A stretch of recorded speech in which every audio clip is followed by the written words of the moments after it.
the total solar eclipse, traveling across 15 states, tens of millions of Americans witnessing. Everyone is unified and looking up at the sky together. It was a physical, an emotional, even a spiritual experience, and a memory that will certainly last a lifetime. Wow, that really was incredible. I mean, if today doesn't get your heart racing and get some kind of interest in our universe and the cosmos, I really don't know what would. Today actually reminds me of when I was a kid growing up. My primary interest was in astronomy. And I remember the first book that I ever asked for was actually Carl Sagan's Cosmos. I remember receiving it on my birthday, and it was actually that book that caused me to want to be an astronomer when I grew up.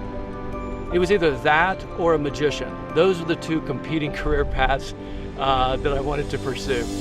And so while I didn't become an astronomer or a magician, I did continue to be interested in the field of science and physics, and when my kids were growing up, I would bring them up here onto the roof.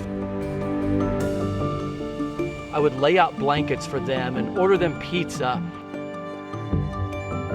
I would help them pick out the different constellations and identify different stars and, of course, talk about our solar system, and we really had a good time.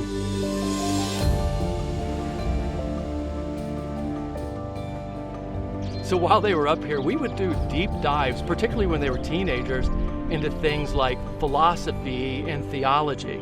And so something else that I would talk to them about is something that became very fascinating to me was about how modern science and cosmology looked like it was pointing toward a creator, and how the more scientific discoveries that we made, more and more it looked like science was pointing toward a creation event.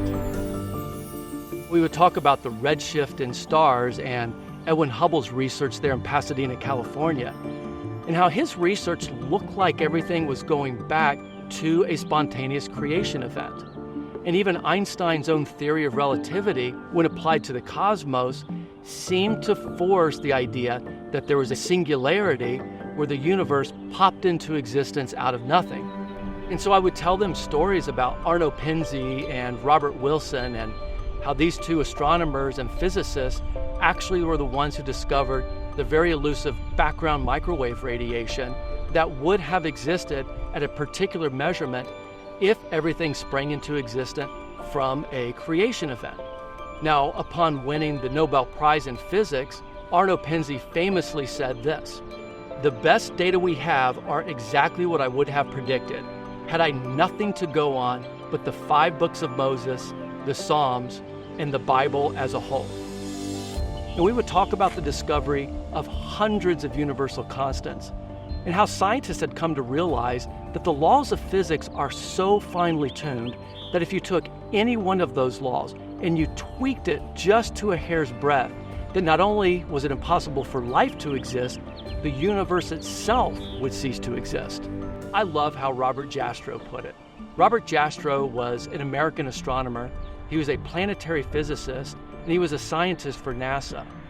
In his book, God and the Astronomers, Jastrow puts it this way: "For the scientist who has lived by his faith in the power of reason, the story ends like a bad dream. He has scaled the mountains of ignorance. He is about to conquer the highest peak, and as he pulls himself over the final rock, he is greeted by a band of theologians who have been sitting there for centuries."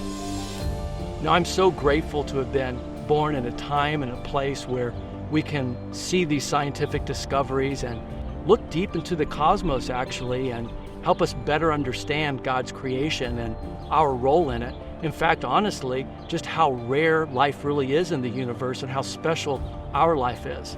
But the fact of the matter is, with all of that said, my faith and my belief in a creator isn't based on that scientific evidence. It's nice to have it. It's nice to help bolster the faith that I already have.